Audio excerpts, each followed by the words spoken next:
अस्सलाम वालेकुम नाज़रीन, प्रोग्राम टुडे स्टॉक सां गॾु आहियां अवां जी मेज़बान फराह औरंगज़ेब।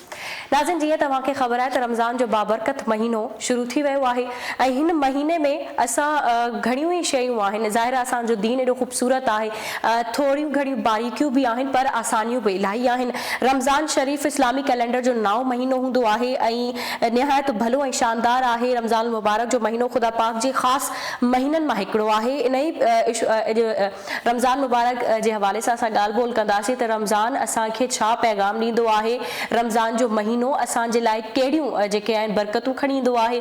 प्रोग्राम में हमेशह जीअं हिकु रिपोर्ट हूंदी आहे, रिपोर्ट ॾिसंदासीं, रिपोर्ट खां पोइ प्रोग्राम जे सिलसिले खे अॻिते वधाईंदासीं। अचो त रिपोर्ट ॾिसूं। रमज़ानुल मुबारक बरकतनि ऐं रहमतनि वारो महीनो शुरू थी चुको आहे। हिन भलारे महीने जो सॼो साल इंतज़ारु रहंदो आहे। हिन महीने में 2 हिजरी में रोज़ा फ़र्ज़ थिया जेके हर सिहतमंद मुसलमान खे लाज़मी रखणा आहिनि ऐं हिन महीने जो एहतराम असां सभिनी ते फ़र्ज़ु आहे। हिन महीने खे घणा वापारी वरी कारोबार जो महीनो बणाए छॾनि था। अक्सर वापारी आम वापी जी शयुनि जो मुल्ह आसमान ते चाढ़े छॾींदा आहिनि, जंहिं करे मिसकीन माण्हुनि खे ॾुखियाईनि खे मुंहुं ॾियणो पवंदो आहे। दुनिया जे अक्सर मुल्कनि में मज़हबी तहिवारनि ते माण्हुनि खे रिलीफ ॾिनो वेंदो आहे।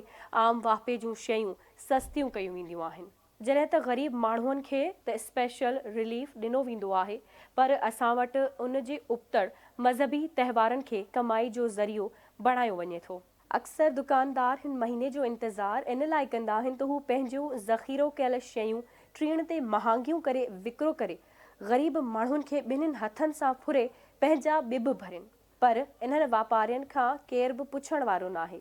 महांगाईअ खे कंट्रोल करण लाइ कामोरा को बि तहारुक कोन था वठनि। उन करे वापारियुनि जी मर्ज़ी आहे हू पंहिंजी मर्ज़ीअ जो मुल्ह वसूल कनि। इन सूरत हाल में हुकूमत खे घुर्जे त मुनासिब क़दम खणे ऐं मुनाफ़े खोरनि दुकानदारनि तोड़े वॾनि वापारियुनि ख़िलाफ़ कानूनी कार्रवाई करे। हुकूमत जूं बि कुझु ज़िम्मेवारियूं आहिनि। हुकूमत खे हिन बरकतनि वारे महीने में महांगाई ते कंट्रोल करणु घुर्जे। कामोरनि खे मुतहरक करे दुकाननि ते आम वापे जी शयुनि जी क़ीमतुनि जूं फ़हरिस्तूं पहुचाइणु घुर्जनि ऐं दुकानदारनि खे पाबंद बणायो वञे त सरकारी मुल्ह ते शयूं विकिरो कनि। ॿियो त सरकार खे शयूं ख़ासि करे मेवनि ऐं भाॼियुनि जे ताज़े हुजण जो ख़ासि ख़्यालु रखणु घुर्जे। अक्सर दुकानदार पारोथियूं शयूं विकिरो कनि था जेके सिहत लाइ हानिकार बि थी सघनि थियूं ऐं बीमारी जो कारण बणिजनि थियूं। हिन महीने में असांखे पंहिंजे अज़ीज़नि ऐं पाड़ेसरनि तोड़े मिसकीन माण्हुनि जो बि ख़्यालु रखणु घुर्जे। उन्हनि जूं ज़रूरतूं वसाहर पूरियूं करण जी कोशिशि करणु घुर्जे।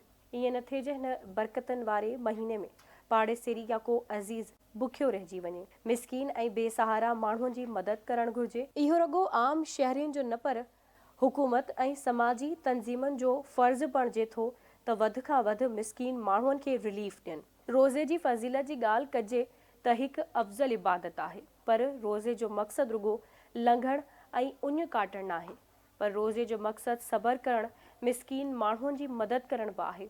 रोज़े जा ॿिया बि केतिरा ई रुख़ आहिनि। रोज़ो इंसान खे इहो अहसासु ॾियारे थो त बुख ऐं उञ काटणु केतिरी ॾुखी आहे ऐं बुख में ज़िंदगी घारींदड़ माण्हू केॾी न अज़ियत मां गुज़रनि था। इन करे इन्हनि माण्हुनि जो अहसासु ऐं ख़्यालु रखणु घुर्जे। रोज़ो इंसान खे सब्र ऐं दरगुज़र जो सबक़ु ॾिए थो। इन करे हिन महीने में मिलंदड़ हर तकलीफ़ ते सब्र करणु घुर्जे ऐं बर्दाश्त करणु घुर्जे। इंसाननि सां इख़्तिलाफ़ ऐं झेड़ा ख़तमु करे मोहबत जो पैगाम ॾियणु घुर्जे। इस्लाम अमन ऐं सलामती वारो दीन आहे। इस्लाम इंसान ज़ात सां मोहबत करणु ऐं उन जी मदद करण जो सबक़ु ॾिए थो। असां सभिनी खे हिन महीने जो एहतराम कंदे समाजी बुराइयुनि तोड़े बुरनि कमनि जी रोक कंदे अमन ऐं नेकी जो पैगाम आम करणु घुर्जे। नाज़िन, रिपोर्ट मां ॾिठी, उमेदु कयां थी अव्हांखे रिपोर्ट वणी हूंदी। रमज़ान जो महीनो हमेशह जीअं हर साल ज़ाहिर रमज़ान जो महीनो ईंदो आहे ऐं रमज़ान जो महीनो फ़ज़ीलतुनि वारो महीनो आहे, बरकतुनि वारो महीनो आहे। असां रमज़ान में इबादत कंदा आहियूं, अलाह साईं खे राज़ी कंदा आहियूं, पंहिंजे रब खे राज़ी करण जे लाइ असां रोज़ा रखंदा आहियूं ऐं ख़ुदा पाक जो ख़ासि महीनो आहे। हीउ सॼो महीनो असां पाण खे अलाह साईं खां वेझो करण जे लाइ जेको आहे इबादत कंदा आहियूं। माण्हू एतिकाफ़ में विहंदा आहिनि। सॼो महीनो असां एहतमाम कंदा आहियूं, सहरी में, अफ़तारी में फैमिली सां गॾु विहंदा आहियूं। इन ई रमज़ान जे महीने में असांखे खोड़ सारियूं शयूं आहिनि जेके जिस्मानी तौर ते बि असांखे जेको आहे रोज़ो फ़ाइदो ॾींदो आहे। हदीसनि में इन बारे में बि वाज़े चयो वियो आहे त रोज़े जी फ़ज़ीलत ऐं अहमियत खे घणनि ई हदीसनि में बि बयानु कयो वियो आहे। ज़ाहिर आहे इन हवाले सां समाज में बि तमामु घणो हिकु ज़रूरी शयूं हूंदियूं आहिनि जिनखे असां अपनाईंदा आहियूं। न रुगो असां इंसान पर इहो अहसासु इंसाननि खे ॾियारींदो आहे रोज़ो बुख ऐं उन ई नाहे सिर्फ़ु रोज़ो इस्लाम जो टियों रुकुन आहे जेको हिजरत जे ॿिए साल में थियो। रोज़ो मुसलमाननि ते फ़र्ज़ु आहे। नाज़िन, रोज़ो रखणु सिर्फ़ु बुख कटणु न हूंदो आहे। अव्हांखे रोज़ो बुराइयुनि खां परते रखंदो आहे, गुनाहनि खां बचाईंदो आहे। अव्हांखे अखियुनि जो अव्हांजो रोज़ो हूंदो, ज़ुबान जी अव्हांजो रोज़ो हूंदो। ज़ुबान सां अव्हां कंहिंखे इज़ा न पहुचायो, अव्हांजो अगरि कंहिंजी दिलि आज़ारी न अव्हां कयो। रोज़ो अव्हांखे तमामु शयुनि खां बचाईंदो आहे। अव्हां अखियुनि जेके अव्हां जूं अखियूं आहिनि उहे गुनाह खां बचंदियूं आहिनि। रोज़ो अव्हांखे इहो अहसासु ॾियारींदो आहे त असां रोज़े जी हालति में आहियूं, असां कंहिंसां पंहिंजो रवैयो ख़राबु नथा रखी सघूं। ऐं रोज़े में जीअं असां कावड़ या उर्दू में असां चवंदा आहियूं गुस्सो जेको आहे उहो हराम असांखे करार ॾिनो वियो आहे मज़हब में असांजे।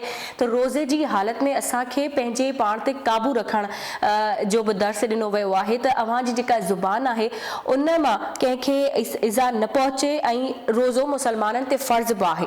नाज़िन, प्रोग्राम में असां रमज़ान जी फ़ज़ीलत जे हवाले सां ॻाल्हाए रहिया आहियूं ऐं कोशिशि कंदासीं त असां कंहिं महिमान जे थ्रू अव्हांखे खोड़ सारी मालूमात बि ॾेई सघूं रमज़ान जी फ़ज़ीलत जे हवाले सां। असां सां गॾु रहिजो। प्रोग्राम में वक़्तु थियो आहे ब्रेक जो।